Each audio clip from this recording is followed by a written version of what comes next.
En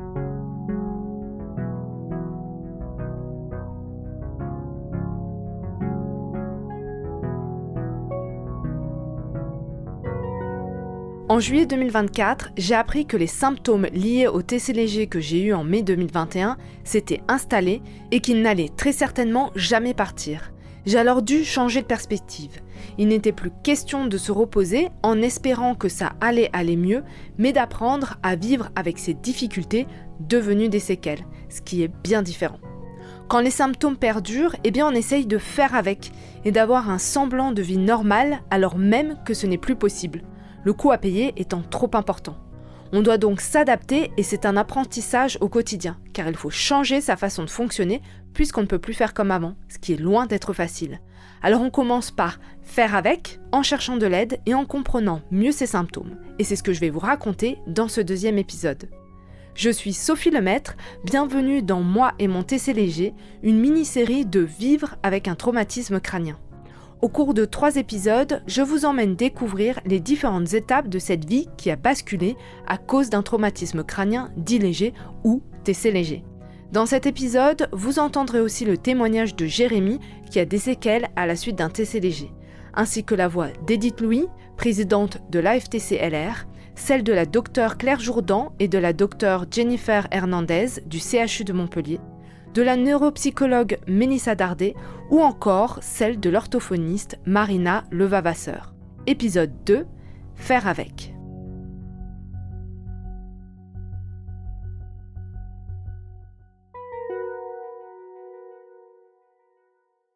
Comme je vous le racontais dans l'épisode 1, pour la plupart des gens, les symptômes s'améliorent et disparaissent au fil des jours et des semaines qui suivent le TC léger. Mais pour une minorité de personnes, comme pour Jérémy et moi, il s'installe. On est la misérable minorité pour reprendre la terminologie utilisée par la docteure Claire Jourdan du CHU de Montpellier.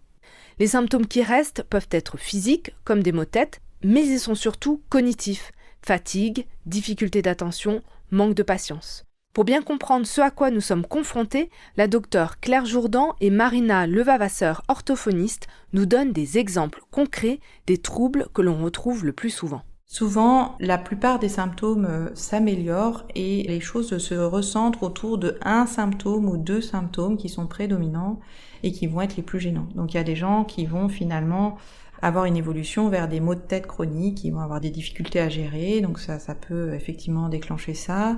Il y a des gens qui vont avoir surtout des symptômes cognitifs, donc des difficultés à se concentrer ou à se concentrer longtemps, une fatigue cognitive dès qu'ils essayent de faire un effort. Donc leurs symptômes vont se résumer à ça. C'est ce qu'on retrouve quand même le plus souvent. On a des troubles de l'attention, des troubles de la mémoire de travail et des troubles des fonctions exécutives qui nous sont rapportés. Au niveau des troubles de l'attention, les patients vont souvent nous dire qu'ils vont avoir des difficultés à maintenir leur attention sur une longue période. Donc ils arrivent à se concentrer au départ et puis après c'est comme si ils nous disent j'ai le cerveau qui se brouille, j'arrive plus à me concentrer. Et donc ça parfois au-delà de 20 minutes c'est compliqué pour eux de rester concentrés. Ils vont aussi avoir des difficultés à faire 2 choses en même temps. Par exemple cuisiner, couper des tomates tout en suivant une émission à la radio. C'est assez difficile donc de faire les 2 tâches en même temps, alors que ce sont 2 tâches qu'ils pourraient faire séparément sans aucun problème. Ils vont avoir des difficultés à rester concentrés sur une tâche tout en évitant des distracteurs. Par exemple, je me souviens d'un patient avec qui j'étais en train de discuter et en fait je voyais bien qu'il perdait le fil de la conversation et en fait après il me disait qu'il avait aperçu une fourmi sur le sol et qu'en fait il ne pouvait pas s'empêcher de suivre le trajet de la fourmi. Et donc, ce qui fait qu'au niveau de la conversation, il perdait plein d'informations. Mais donc voilà, ça c'est un distracteur. Normalement, on est capable de l'inhiber. Et donc pour lui, c'était difficile d'inhiber cette fourmi qui était sur sa trajectoire visuelle. Au niveau de l'attention, on parle aussi d'une diminution de la vitesse de traitement de l'information. Ça veut dire que quand on fait une tâche, on la résout moins vite qu'auparavant. Et ça, c'est un petit peu embêtant aussi en vie quotidienne. Par rapport aux fonctions exécutives, donc les fonctions exécutives, ce sont des fonctions qui interviennent dans des activités qu'on appelle non routinières, donc qui surviennent exceptionnellement et qui sont complexes. Donc par exemple, je suis en train de conduire, il y a des travaux sur la route, donc je dois emprunter une déviation, et donc très très vite j'emprunte la nouvelle route, mais je ne sais pas où je vais atterrir, donc il va falloir que je sois plus vigilant au niveau des nouveaux panneaux de signalisation, etc. Je dois m'adapter, je dois être flexible, je dois m'organiser. Et ces fonctions, parfois les personnes nous disent que c'est plus difficile pour elles de s'adapter rapidement en tout cas. Ou alors quand elles s'adaptent, le coût engendré est très important.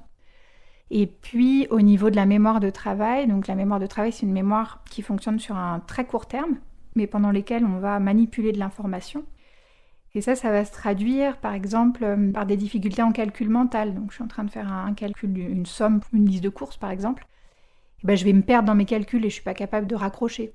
Je vais avoir des difficultés à mettre à jour les informations. Donc dans une discussion, et surtout s'il y a plusieurs personnes, en fait à un moment je perds le fil et j'ai du mal à raccrocher. Ou un étudiant par exemple va avoir des difficultés à prendre des notes, à suivre le professeur et à prendre des notes en même temps. Depuis son TC léger en 2022, les symptômes de Jérémy ont évolué. Il n'a plus de névralgie par exemple, ni les yeux qui clignotent. Mais certains symptômes persistent, comme le fait de ne pas pouvoir regarder un écran, que ce soit un ordinateur, un téléphone ou la télé. Ce qui persiste, c'est des maux de tête permanents. C'est-à-dire que vous vous réveillez le matin et vous avez déjà mal à la tête. La tête tape déjà très fort et elle fait déjà mal, majorée par du cognitif, que ce soit lecture, écran ou autre. Fatigue quasi permanente. Et automatiquement, quand vous avez un peu mal à la tête, on va dire que vous êtes un peu irritable.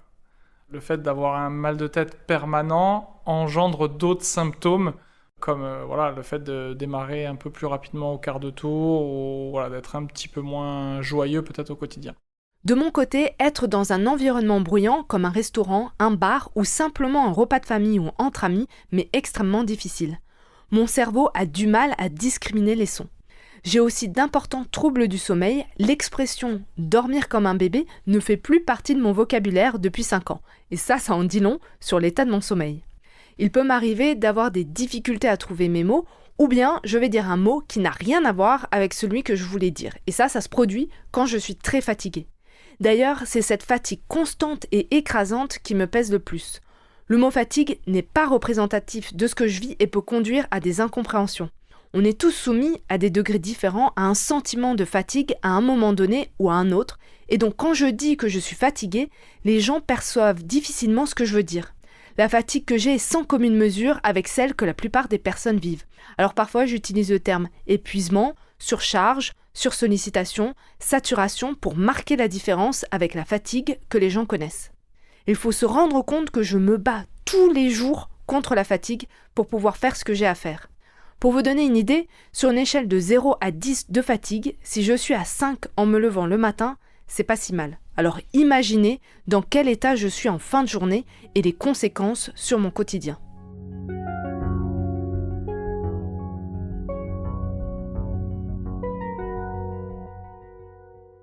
Nos séquelles ne se voient pas à première vue, ce qui rend notre handicap invisible. Et le fait que ce soit invisible complique encore plus l'adaptation, que ce soit pour nous, car on ne voit pas toujours qu'on a atteint nos limites, mais aussi pour les autres qui ne se rendent pas compte ou oublient que nous sommes en situation de handicap. Par exemple, je ne compte plus les fois où on m'a proposé d'aller dans des lieux bruyants alors que c'est une épreuve pour moi d'être dans ce genre d'endroit. Cela génère de la frustration et de la compréhension pour la personne concernée, mais aussi pour l'entourage. Cette invisibilité du handicap ne nous facilite pas la vie au quotidien. Un constat partagé par Edith Louis, présidente de l'AFTC-LR. Il faut vraiment bien connaître, en général, les séquelles du TC globalement, et bien connaître les signes des TC légers pour arriver à les repérer. Nous, à force de recevoir des gens, on finit par le sentir. Mais par exemple, on peut ne s'apercevoir de quelque chose qu'au bout d'une demi-heure de conversation, par exemple. Pendant une demi-heure, la conversation, elle peut être tout à fait normale. Et au bout d'un moment, on va percevoir un petit manque de concentration, la fatigue qui peut se lire sur le visage, parce que même si c'est de la fatigue cognitive, ça impacte la fatigue physique. Peut-être qu'il va y avoir des redites, il va y avoir un récit qui va partir dans plusieurs directions, il va y avoir un problème de concentration. Mais tout ça, ce sont des signaux faibles. C'est pour ça qu'il faudrait absolument que les familles et les proches puissent venir nous voir ou chercher de l'information là où elle est pour comprendre ces signaux faibles. Parce que parfois, par exemple sur les oublis, les familles s'énervent ou le prennent comme si la personne avait de mauvaises intentions. Parfois, les familles nous disent « Vous savez ce qu'il m'a encore fait ?» Non, il ne vous a pas encore fait. Il a encore fait, mais parce qu'il ne peut pas faire autrement. À ce moment-là, il ne peut pas faire autrement. Il n'y a pas de mauvaise intention, il y a des difficultés.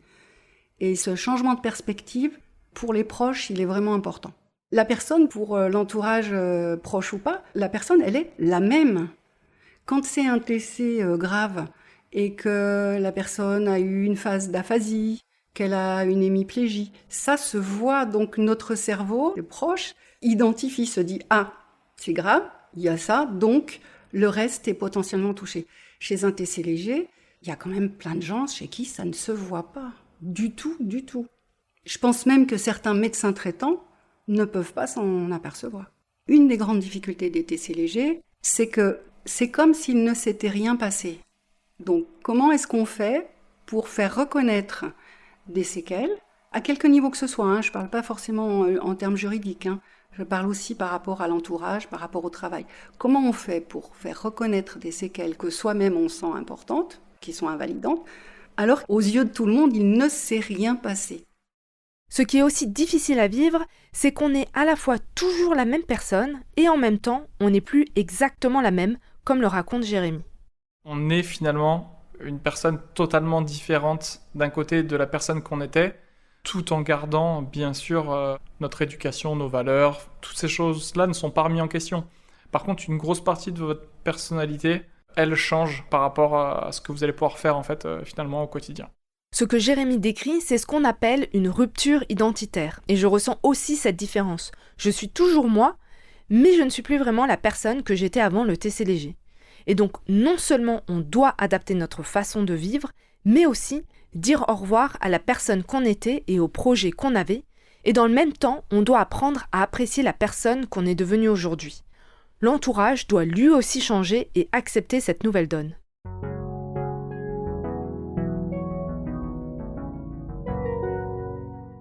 Vous l'aurez deviné, ces séquelles ont des répercussions très concrètes sur la vie quotidienne, personnelle et professionnelle.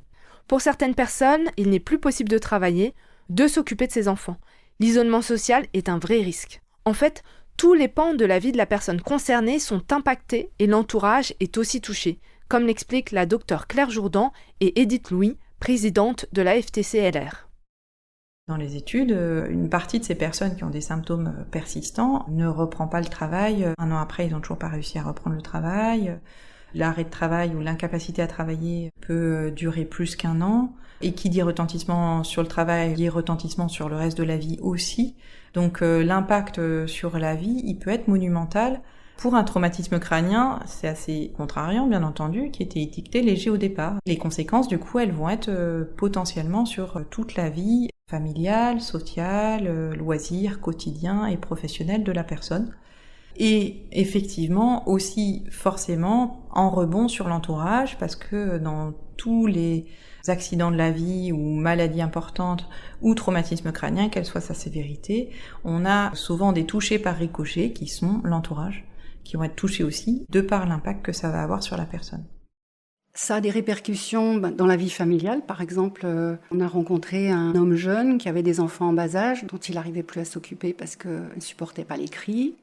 On a un certain nombre de personnes qui ne peuvent pas reprendre leur travail, leur métier, leur profession. D'ailleurs, certains le reprennent très rapidement parce que qui dit TC léger dit pas de signes vraiment alarmants. Donc, on connaît un certain nombre de personnes qui sont retournées travailler le lendemain ou 2 jours après et en se disant, voilà, c'était rien finalement, ça va passer, et qui se retrouvaient en grande difficulté. Je pense que ça a aussi des répercussions dans la vie sociale. On est peut-être moins patient parce qu'on est en difficulté cognitive, moins patient, plus irritable. Donc dans la vie de tous les jours, avec les relations amicales, ça peut jouer aussi. En fait, c'est tous les secteurs de la vie qui sont impactés. Et pour l'entourage, c'est compliqué parce qu'ils sont face à quelque chose qu'ils ne comprennent pas. C'est-à-dire que leurs proches voient bien qu'il a un peu changé, qu'il ne fait pas tout à fait les mêmes choses, qu'il ne réagit pas tout à fait de la même façon. Mais c'est tellement invisible que, on peut le mettre sur le compte de la fatigue, de la mauvaise humeur, d'un mauvais caractère, voilà. Et en fait, cette incompréhension mutuelle, elle est dommageable. Pour Jérémy, les conséquences ont été extrêmement lourdes. J'ai perdu mon travail, que je faisais depuis 14-15 ans, un travail que j'adorais, dans une entreprise que j'adorais. Donc déjà, je pense que ça, en 2025, quand on voit le monde du travail, c'est déjà difficile. Quand vous aimez ce que vous faites et que vous devez partir parce qu'en fait, vous ne pouvez plus le faire.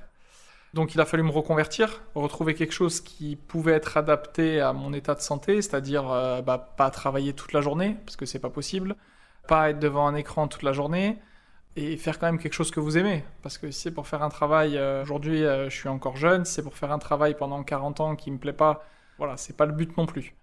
Au niveau de l'impact professionnel, c'est quand même assez énorme parce que vous bloquez d'énormément de potentielles activités que vous pouvez faire. Et après, dans la vie personnelle, déjà quand vous passez presque un an un peu enfermé chez vous, à être pas spécialement bien, à voir les gens autour de vous finalement souffrir avec vous, parce que vous les voyez aussi malheureux que vous. Vous avez des enfants en bas âge, donc vous ne pouvez pas spécialement vous occuper. Voilà, vous n'allez plus au restaurant, vous n'allez plus au cinéma, vous ne regardez plus la télé. Donc de suite, même le cercle familial et amical, etc., vous faites beaucoup moins de choses. Et puis c'est toutes ces petites choses qui font que la vie est quand même aussi positive. Si vous faites aucune activité qui vous fait penser à autre chose, en fait vous restez dans ce cercle un petit peu négatif.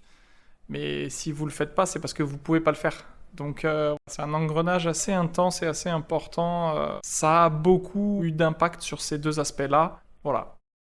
Ma vie professionnelle et personnelle n'a pas été impactée de la même manière que Jérémy. Je n'ai pas d'enfant par exemple. Et je n'ai pas changé de métier car je n'ai pas perdu en qualité ou en performance, mais simplement en endurance. En plus, le domaine dans lequel je travaille me passionne, je n'ai vraiment pas envie de faire autre chose. Mais c'est un métier très intellectuel, exigeant, qui demande beaucoup de concentration et donc qui me demande un effort parfois surhumain et une énergie que je n'ai plus.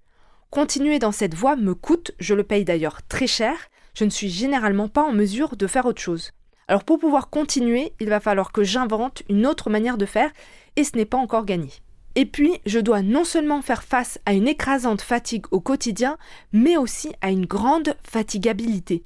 Je dois faire des pauses beaucoup plus souvent et découper les tâches. Par exemple, ne pas passer 2 heures sur la même activité, surtout si elle demande de la réflexion et de la concentration. Chaque début d'après-midi, je fais un temps calme pour essayer de faire remonter mon niveau d'énergie, ce qui est relativement contraignant. Je sature aussi rapidement, c'est-à-dire qu'à un moment donné, je n'en peux plus d'écouter, de parler ou d'être sollicité.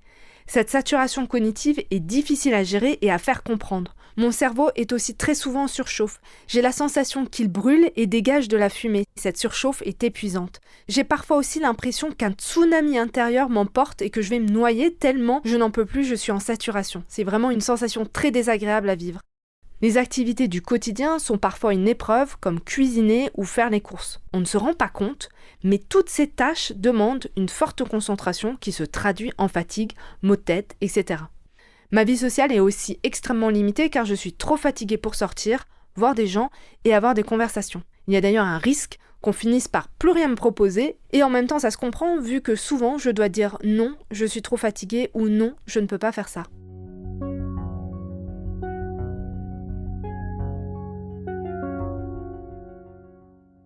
Alors voilà, qu'est-ce qu'on fait face à ces symptômes qui nous envahissent et nous compliquent la vie au quotidien ?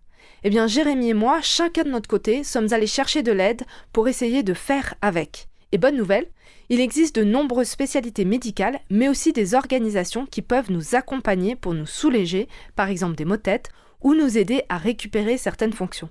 Nous ne sommes pas seuls face à nos séquelles. L'important est de faire appel à des personnes spécialisées dans le TCLG ou qui connaissent ses particularités, comme l'explique la docteure Claire Jourdan. Ou alors de faire appel à des professionnels de santé non spécialisés qui nous entendent et ne remettent pas en cause ce que l'on exprime. Les médecins de médecine physique et de réadaptation qui connaissent le traumatisme crânien léger, mais c'est pas forcément facile de les trouver parce qu'on ne trouve pas partout autour de soi accès à ces personnes-là qui sont pas forcément faciles à identifier. Mais en fonction des composantes, si les aspects sont plutôt sur les aspects maux de tête, des neurologues peuvent être d'un grand secours. S'il y a une composante psychologique ou psychiatrique importante, les psychologues et les psychiatres peuvent aussi beaucoup aider. Donc ça dépend aussi de la présentation de la maladie. L'idéal étant de trouver des médecins, soit neurologues, soit de médecine physique et de réadaptation, qui connaissent le traumatisme crânien léger. Bon, j'ai pu avoir des contacts avec le docteur Jourdan, qui m'avait mis en relation avec pas mal de personnes au niveau du CHU de Montpellier, que ce soit le centre de la douleur, etc. Mais beaucoup de médecins, pas spécialement spécialistes de la commotion, mais qui entendaient toutes mes douleurs, malgré le fait que sur des imageries, il n'y ait rien. C'est-à-dire que j'ai été énormément accompagné.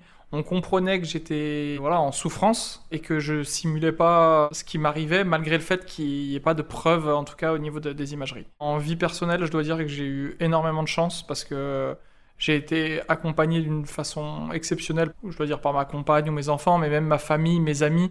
Tout le monde a toujours cru mes douleurs. Personne n'a remis en question ce que j'ai eu. Personne m'a jamais dit c'est dans ta tête, il faut que t'arrêtes. Tout le monde m'a fait confiance. Les gens ont compris que du jour au lendemain, je pouvais plus écrire de textos, que si je les appelais moins, c'est pas que je pensais pas à eux. Voilà. Aujourd'hui, les gens savent que si je leur écris pas, c'est pas que je veux pas, c'est que c'est très difficile pour moi d'aller sur un écran et que je préfère passer une bonne journée ou une journée plutôt correcte sans aller sur mon téléphone de la journée quitte en écrivant à personne, plutôt que d'aller un peu sur mon téléphone, d'écrire, passer des appels et finalement devoir prendre des cachets à la fin de la journée parce que j'ai trop mal à la tête. Outre le neurologue ou le médecin de médecine physique et de réadaptation, voir un neuropsychologue ayant une expérience de suivi et d'accompagnement de personnes avec un TC est important. Pourquoi ? Réponse avec Mélissa Dardet, neuropsychologue. Donc le rôle d'un neuropsychologue, ça va être à différents niveaux d'observer et de faire des parallèles entre un fonctionnement cognitif, des réseaux neuronaux et du coup des capacités qui permettent l'autonomie, l'adaptation dans le quotidien, et du coup des comportements justement qui vont être observés, qui peuvent être soit altérés, fragilisés, ou au contraire tout à fait efficients pour la personne. Mais dans le cas de léger notamment, là en l'occurrence, ça va être dans un premier temps une phase d'évaluation. Quand il y a du coup un trauma crânien léger, effectivement le premier point à regarder c'est quelles sont les atteintes cognitives, quelles sont les répercussions émotionnelles et comportementales. Donc pour ça, on va réaliser ce qu'on appelle une évaluation neuropsychologique, bilan cognitif, ça c'est des synonymes, pour essayer d'objectiver le fonctionnement du coup de la personne, notamment suite à ce trauma crânien, qu'il soit léger finalement, modéré ou sévère. Ça c'est le premier rôle. Une fois qu'on a fait cette évaluation-là, ce qu'on va du coup essayer de mettre évidemment en perspective dans l'intérêt de la personne, c'est le rapprochement entre les fragilités, déficits ou forces aussi qu'on a observé dans le bilan, et ce qui se passe dans la vie quotidienne, et du coup l'impact potentiel sur l'autonomie, dite fonctionnelle. Donc comment j'arrive à fonctionner dans mon quotidien de manière optimale. Une fois que ce parallèle il est fait, on arrive sur une deuxième étape, qui va être potentiellement justement de proposer une rééducation, un suivi, un accompagnement à la personne, qui va chercher à justement pouvoir mettre en place soit des stratégies de compensation par rapport à ce qui a été trouvé et aux exigences en fin de compte de son quotidien, soit mettre en place vraiment des supports externes, des outils qu'on va pouvoir utiliser, des alarmes, etc., selon la nature en fait de la difficulté, ou encore d'aller un peu réentraîner, notamment dans des périodes relativement courtes après le traumatisme crânien, justement pour restimuler un peu la fonction qui aurait peut-être été lésée.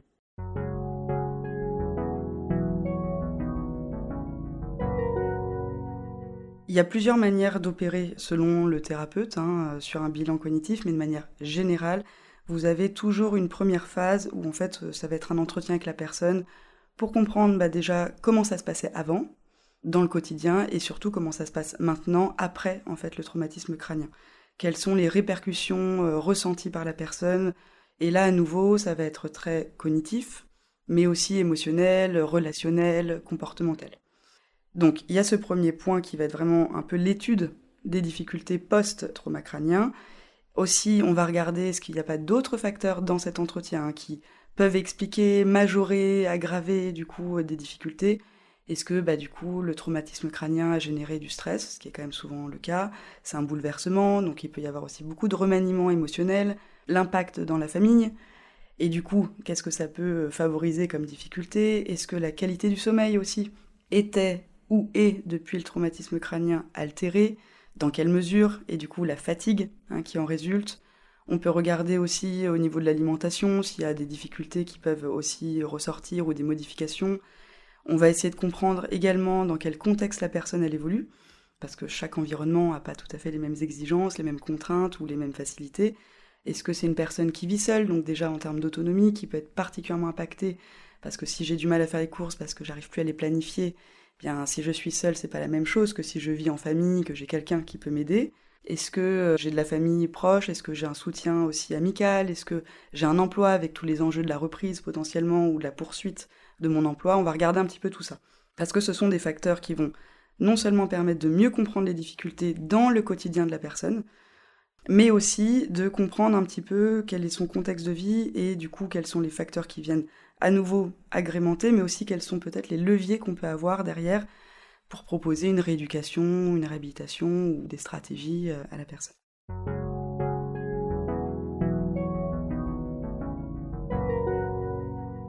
Moi, j'aurais tendance à recommander d'aller faire une évaluation de ce type dès lors en fait qu'on sent une différence. Dès lors qu'il y a quelque chose dans notre fonctionnement quotidien, à nouveau qu'il soit cognitif, émotionnel, comportemental, ou même si on ne le ressent pas, si les proches, de manière un peu consensuelle, font un retour, qu'il y a un changement, pour moi, ça, c'est des points d'alerte qui, effectivement, vont amener la personne peut-être à approfondir une évaluation. Ensuite, ce qu'on va aussi regarder et proposer surtout, ce sont donc des exercices cognitifs qui vont chercher justement à observer le fonctionnement de la personne sur des processus particuliers. On va donc typiquement regarder l'efficacité, le rapport optimal de la mémoire ou des mémoires, de certains types de mémoire, et de chaque processus qui va composer le type de mémoire en question. Ça, c'est un exemple. On va aussi regarder les capacités attentionnelles à travers des exercices à nouveau qui vont être ciblés, qui sont bien sûr critiquables sur certains aspects puisque c'est du papier-crayon, donc c'est pas non plus un reflet exact de la vie quotidienne qui est bien plus complexe, mais qui permet d'isoler quand même les processus et du coup de pouvoir parfois savoir si la difficulté en vie quotidienne, est-ce qu'elle est liée à un défaut par exemple de mémoire. Ok, j'oublie ce que je viens chercher dans une pièce, j'oublie et je sais pas retrouver en fait le fil. Donc peut-être là c'est la mémoire qui est vraiment impactée directement, ou est-ce que ça peut être finalement plutôt un versant attentionnel qui se répercute et qui a des conséquences dans ces manifestations qui ressemblent à des difficultés de mémoire, mais qui en fin de compte est plutôt un processus attentionnel et du coup c'est ça qu'on va rééduquer.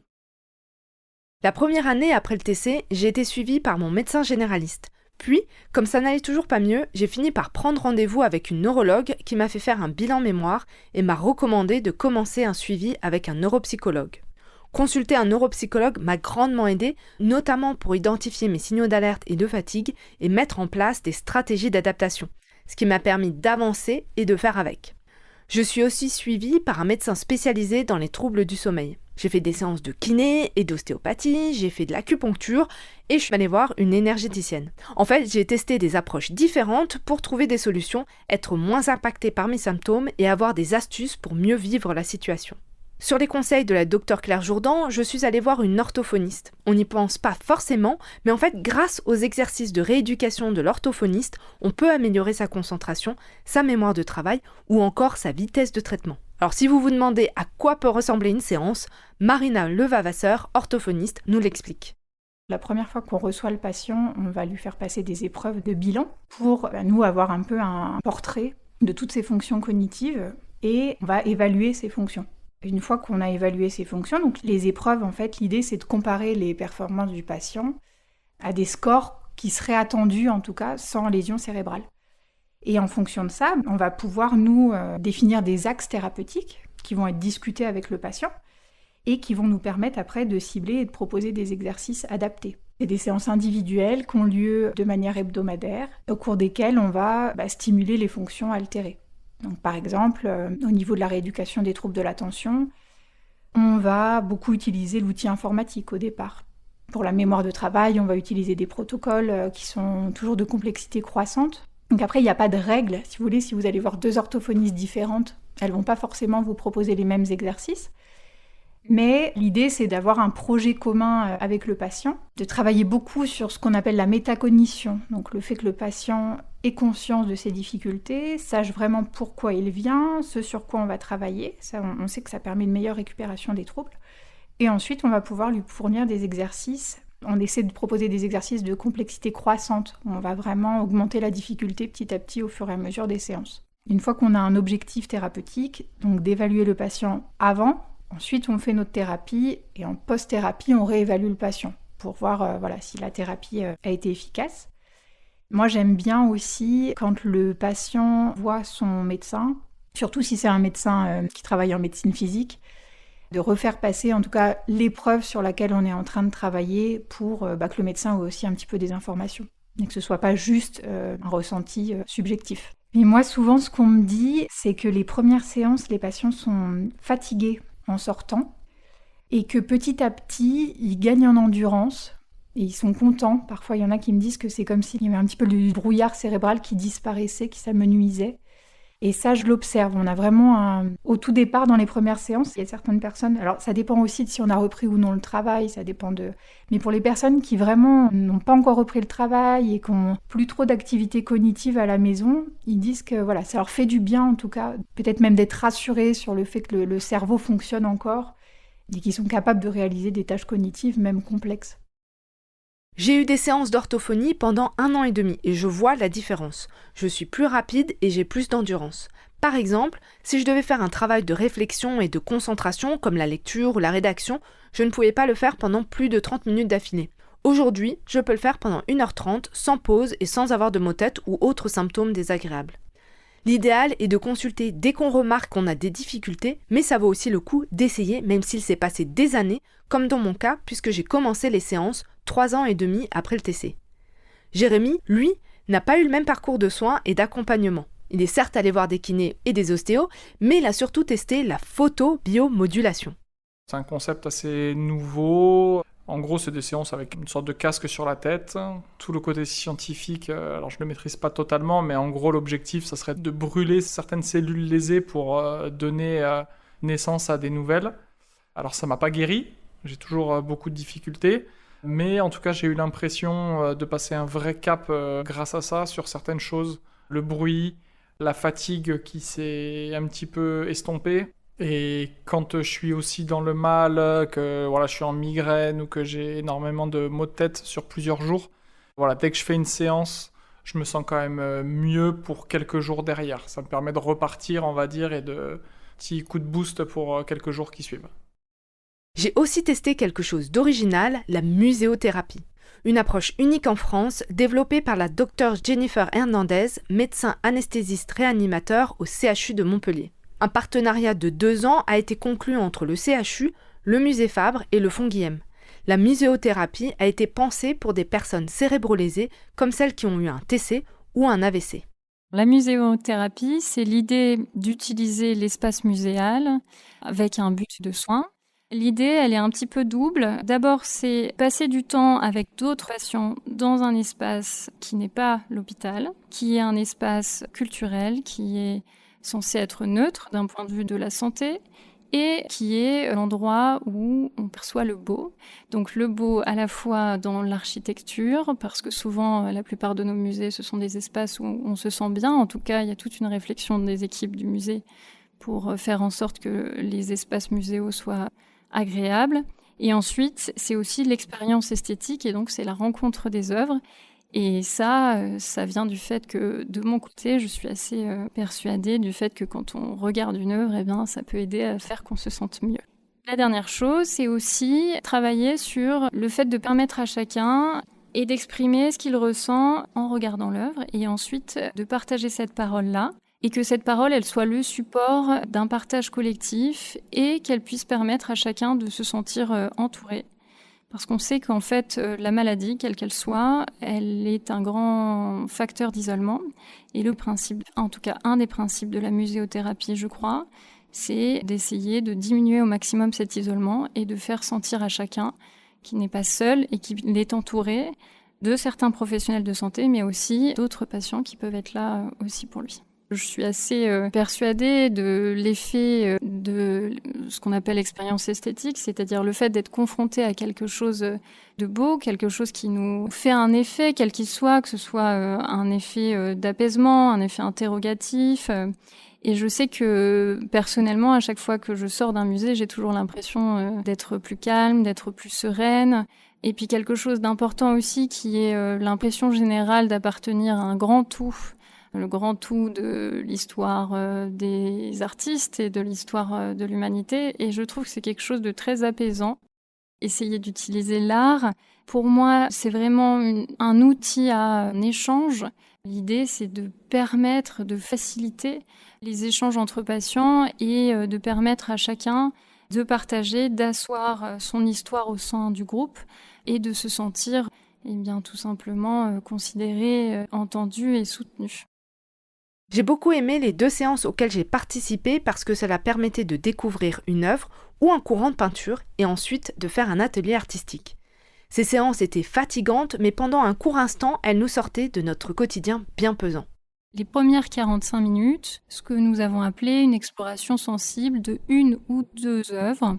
Le but, c'est de se déplacer en groupe dans l'espace muséal, d'aller s'installer en face d'une œuvre et d'écouter la médiatrice nous raconter un petit peu ce qu'il y a à regarder et ensuite d'avoir un temps d'échange où chacun peut exprimer ce qu'il ou elle ressent en regardant l'œuvre et puis ensuite éventuellement d'aller vers une digression du groupe pour parler de ce que ça évoque à chacun. Donc ça, c'est la première partie de la séance qui est prévue pour durer 45 minutes. Et donc la deuxième partie, c'est un temps de création qui se fait dans les ateliers du musée, en présence d'une artiste plasticienne qui s'est un petit peu emparée du projet. Et là, l'idée, c'est à chaque séance de réaliser une création différente en groupe. Chacun réalise sa création. Eh bien, le but, c'est effectivement, au travers de la création artistique, eh bien, de pouvoir déposer ce qu'on a ressenti au cours de la séance de déambulation, les émotions peut-être, les souvenirs, les pensées. Et donc l'idée, c'est de réfléchir à des techniques artistiques qui permettent à chacun de s'exprimer avec sa sensibilité et son histoire. Les AFTC, les associations de familles de traumatisés crâniens et cérébrolésés, sont aussi des espaces importants pour mieux comprendre ce qui nous arrive, être écoutés, entendus et crus, pour savoir vers qui se tourner et obtenir des conseils pour vivre avec ces séquelles et non pas uniquement faire avec. Ces associations existent depuis plusieurs décennies et ont plusieurs missions qu'Edith Louis, présidente de l'AFTC LR, nous présente. En fait, c'est un centre de ressources et un centre d'entraide. On est pratiquement tous des familles qui avons un proche cérébrolésé. On a vécu presque tous des parcours du combattant et on rassemble nos expériences et nos expertises d'usage, comme on dit maintenant, pour aider les gens à qui ça arrive, récemment ou depuis un petit peu plus de temps, à s'y retrouver, à comprendre ce qui leur arrive et à aller frapper aux bonnes portes. Ça veut dire qu'on a identifié les médecins spécialistes, les services médico-sociaux, les cabinets d'avocats qui connaissent le droit de la réparation du dommage corporel, en particulier pour le traumatisme crânien, les cérébrolésions, parce que ça peut être un handicap invisible et que du coup c'est particulièrement difficile. La deuxième mission, c'est de représenter les personnes cérébrolésées dans les instances pour défendre leurs droits et faire évoluer les situations. On a aussi une mission d'information, c'est pour ça qu'on propose aux familles 2 manifestations, les points rencontres familles, dans lesquels on fait intervenir un professionnel, ça peut être un médecin, directrice de la MDPH, un notaire, un avocat, un neuropsychologue. C'est ouvert à tout le monde, aux personnes cérébrolésées, à leurs familles, aux proches et aux professionnels. Et puis on a une deuxième manifestation qui là est réservée aux familles et aux proches aidants. Ça s'appelle les rencontres des aidants, entre nous, dans un lieu convivial. On va dans un restaurant, en toute sécurité et en toute confidentialité. C'est un lieu où on peut un peu déposer, sans avoir peur d'être jugé, nos difficultés ou partager nos joies aussi, parce que quand même, parfois on en a. Comme on est tous dans la même situation, eh ben, il y a une compréhension, une absence de jugement qui sont très précieuses. En tout cas, c'est ce que les familles nous disent. Ce qui est différent avec les TC légers, c'est que on doit beaucoup écouter, parce que la personne qui vient nous voir, elle a des séquelles, mais elle n'ose pas trop en parler parce que autour d'elle, dans un premier temps, il y a une espèce d'absence de reconnaissance des séquelles. Donc on sent que la personne commence à nous raconter ce qui lui arrive en prenant quelques précautions. Il me semble qu'on dirait que j'ai l'impression que... Et au fur et à mesure que nous, on accueille cette parole et qu'on dit oui, c'est possible, malheureusement, ça se passe souvent comme ça, on sent quelque chose qui se détend parce que déjà, la première chose, c'est d'être entendu, compris et cru. Donc ça, c'est vraiment très important. Je pense que ça pose des mots et des choses concrètes sur une situation qui est tout sauf simple et qui est très entremêlée de beaucoup de questionnements et peut-être de remise en question. Qu'est-ce qui m'arrive? Pourquoi j'arrive plus à faire ça? Je suis fatiguée? Est-ce que je deviens feignante? Je me souviens plus de ça, je me souviens plus de rien, je perds tout. Est-ce que c'est moi qui perds un peu la boussole? Il y a vraiment cette phase-là de reconnaissance de ce qui arrive. Ensuite, on n'a pas beaucoup d'éléments, mais on a la chance d'avoir des médecins qui sont des spécialistes, à qui on peut recommander aux personnes d'aller consulter et qui là vont prendre le relais, qui vont essayer de voir ce qui peut être fait. Il y a beaucoup de personnes qui se sont passées par ici qui m'ont dit mais pendant un moment, moi j'ai eu l'impression que je devenais folle en fait, que je devenais fou. Ne pas comprendre comme ça ce qui m'arrivait, c'était très inquiétant, c'est-à-dire qu'à l'inquiétude des séquelles s'ajoute l'inquiétude de ne pas comprendre ce qui se passe. Donc le plus tôt possible, et j'allais dire aussi, aller voir les médecins spécialistes le plus tôt possible, une prise en charge précoce, on pense que c'est important. Trouver un professionnel spécialisé dans le TC, notamment léger, peut paraître compliqué. Alors de plus en plus de régions mettent sur pied des annuaires. Dans ma région, l'Occitanie, le site internet Parcours Cérébrolésé répertorie tous les professionnels en lien avec le TC, que ce soit des médecins, des psychologues, des avocats, des experts judiciaires, ou encore des structures de rééducation et des lieux de vie.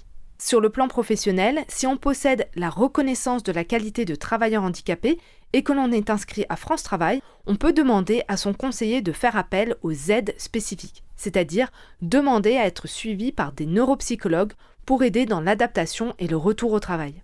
On peut aussi se faire accompagner par le dispositif Comet France pour pouvoir construire un projet professionnel adapté à son état de santé.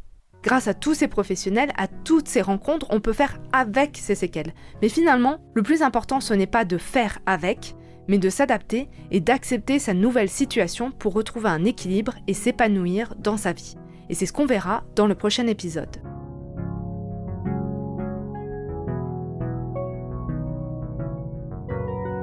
Vous venez d'écouter le 2e épisode de Moi et mon TC léger, une mini-série de vivre avec un traumatisme crânien. Sophie Lemaître a écrit et enregistré les épisodes de Moi et mon TC léger, Manuel Perreux a réalisé le montage et la musique. Ce podcast est réalisé en partenariat avec l'AFTC-LR, l'association des familles de traumatisés crâniens et cérébrolésés du Languedoc-Roussillon, avec le soutien financier de l'Agence régionale de santé de l'Occitanie.